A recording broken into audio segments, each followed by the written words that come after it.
काँग्रेस इतकं जहाज आहे हे भारताच्या 140 कोटी जनताला कळते आहे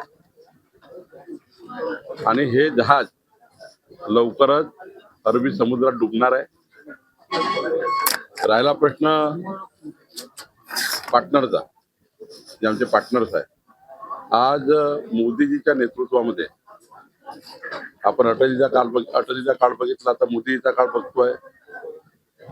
एनडीएला सन्मान, एनडीए सांभाळणे, 23 पक्षांना सांभाळणे, 13 पक्षांना सांभाळण्याचं एक कार्य आपल्या एनडीएने केलं, आमच्या प्रधानमंत्री मोदीजींनी केलं. कधी एनडीएच्या पार्टनरला कुठल्याही पद्धतीने त्यांना धक्का लागेल असं कुठलंही कृती भाजपने केलं नाही. उलट हर्षवर्धन सपकाळांना विस्मृती झाली असेल, अल्मायझर झाला असेल.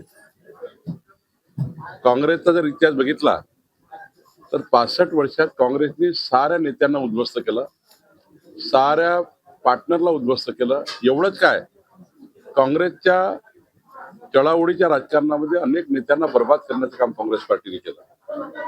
आज देशात जेवढे काही पक्ष बघा तुम्ही काँग्रेसपासून दूर गेलेले, हे सर्व काँग्रेसच्या नेतृत्वाने केलेलं.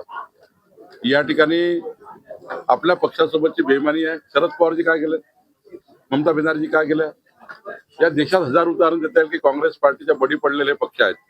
आणि त्यामुळे यांनी पूर्व इतिहास तपासावा. आमच्या एनडीएमध्ये सर्व पक्ष सुरक्षित आहे.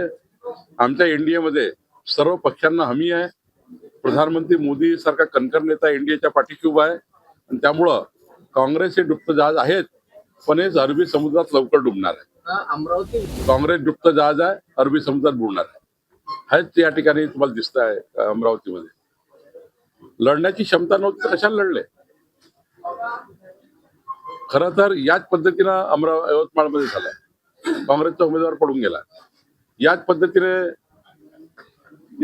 वर्ध्यामध्ये झालं, चंद्रपूरमध्ये झालं. याच पद्धतीने नाना पटोलेच्या भंडाऱ्यामध्ये झालं, काँग्रेसचा उमेदवार गायब झाला. हेच डुबण्याचं लक्षण आहे. हेच त्या ठिकाणी काँग्रेस पार्टीचा त्या ठिकाणी अंत होतो असं दिसत आहे. काँग्रेसने दिलेले उमेदवार पडतायत, म्हणजे पडून जात आहे निवडणुकीतून बाहेर. त्यांना काही नेत्याचं प्रोटेक्शन नाही, केंद्रात नाही, राज्यात नाही, कोणी त्यांना मदत करायला तयार नाही. आणि त्यामुळे मला असं वाटतं की काँग्रेसच्या या आताच्या जी काही पार्श्वभूमी आहे की काँग्रेसचा जो प्रवास चालू आहे तो या ठिकाणी अंतिम प्रवास आहे आणि आता या पक्षाला कोणीच वाचवू शकत नाही. मी तेच सांगतो की अमरावती असो की महाराष्ट्रातला कुठलाही काँग्रेसचा कुठलाही उमेदवार असो, काँग्रेसच्या पाठीशी, काँग्रेस उमेदवाराच्या पाठीशी राहायला तयार नाही.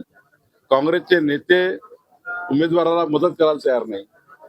काँग्रेसचे नगरसेवक हे काँग्रेसच्या उमेदवाराला मत द्यायला तयार नाही. जी अवस्था काँग्रेस पार्टी झाली आहे, एक काळचा काँग्रेस पक्ष जो संसदेमधला सर्वात मोठा पक्ष, 550च्या वर सीट घेणारा पक्ष, आणि आज काँग्रेसची हालत अशी आहे की काँग्रेसचे उमेदवार सुद्धा पडतायत, काँग्रेसचे उमेदवार विड्रॉ करतायत. त्यांना कोई नेता नाही, दिशा नाही, दशा नाही, सारा बर्बाद झाला आहे. त्यामुळं म्हणूनच देवेंद्रजींनी म्हटलं काँग्रेस हे डुबतं जहाज, काँग्रेस हे डुबतं जहाज.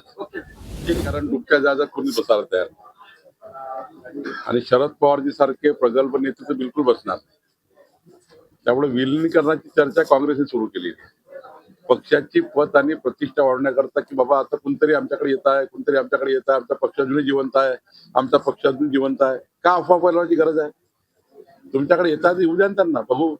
मला नाही वाटत की काही फार याच्यामध्ये तथ्य आहे. या ठिकाणी फक्त तथ्य एवढंच आहे की काँग्रेसच्या डुबत्या जहाजात कोणी बसायला तयार नाही.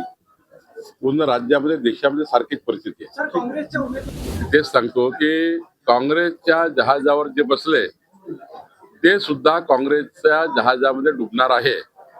त्यांचाही काही ते वाचतील असं नाही आहे. ज्यांनी ज्यांनी काँग्रेसचा हात पकडला सारे डुबणार आहेत.